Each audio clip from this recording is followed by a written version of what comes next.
कानपुर के लिए, बिजनौर के लिए गर्व की बात है कि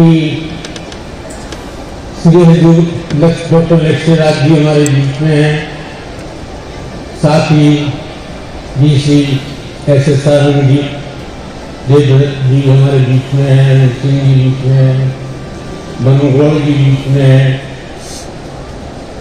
श्री अजीत गहलोत जी बीच में हैं, हमारे जिले की बहुत ही कर्मठ डीएम जसजीत कौर जी हमारे बीच में उपस्थित हैं। मैं सिर्फ आप सबका तहे दिल से आभार व्यक्त करने के लिए यहाँ पे खड़ा हुआ हूँ।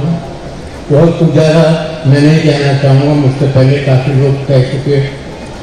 मैं एक बार समस्त स्टाफ का, प्रिंसिपल महोदय का और स्कूल को देख रहे प्रबंधक अपने बेटे प्रियंकर और उसकी पत्नी अदिति का और सभी बच्चों का आभार व्यक्त करना चाहूँगा कि उन्होंने बहुत अच्छा कार्यक्रम प्रस्तुत किया और ये कार्यक्रम चलता रहेगा। आप सब लोग शांति से इसे देखते रहें। आप सबका तहे दिल से बहुत बहुत आभार, धन्यवाद रहे। और स्पेशली बच्चियां जो हैं, मेरी सामने कुछ बच्चियां भी हैं, उनके पेरेंट्स भी हैं, वो भी आगे बढ़े। अपनी बच्चियों को जरूर मोटिवेट करिए कि आगे वो चाहे किसी भी फील्ड में जाएं, चाहे आईएएस ऑफिसर बने, चाहे डॉक्टर्स बने, इंजीनियर्स बने, स्पोर्ट्स प्लेयर बने, कुछ भी बने, उस चीज में एक्सेल करें और बच्चियों का नाम और अपने धामपुर का नाम जो है वो रोशन करें। बहुत बहुत धन्यवाद। Gorkha rifles, he was awarded Chief of Army Staff Commendation Medal 4 times and Sena Medal by the Honorable President of India. We welcome you, sir. Now, I would like to welcome with deep बने हुए मैं आपको बताना चाहता हूं कि मैं मेरे बाबा जी शेरकोट में ठाकुर बलवंत सिंह का मैं पोता हूं और मेरे पिताजी कैप्टन नरेंद्र पाल सिंह गहलोत और मेरे ताऊजी श्री चंद्रवीर सिंह गहलोत भी धामपुर में पढ़ा करते थे।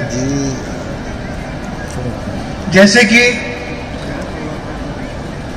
मास्टर होरी सिंह ने एक विजन देखा कि हमारे इलाके में इतने स्कूल नहीं है और उन्होंने प्रयास किया कि एक टॉप क्वालिटी एजुकेशन हम प्रोवाइड करें।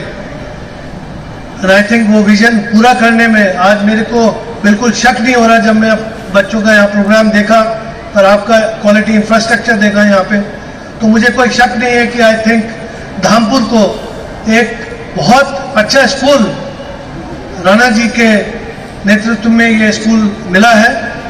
एंड आई थिंक जो कंट्रीब्यूशन नेशन बिल्डिंग की तरफ राणा जी कर रहे हैं, हम सब इनके आभारी हैं। मैं बहुत बहुत आभारी हूँ राणा जी का कि उन्होंने मेरे को इस मंच में बुलाया। जब इन्होंने मेरे को न्योता दिया तो मुझे बहुत खुशी हुई कि मैं आप लोगों के बीच में आऊँगा और आप लोगों से कुछ वार्तालाप करूँगा। 20वीं शताब्दी ब्रिटेन की थी, 20वीं शताब्दी अमेरिका की है, 21वीं शताब्दी हिंदुस्तान की होगी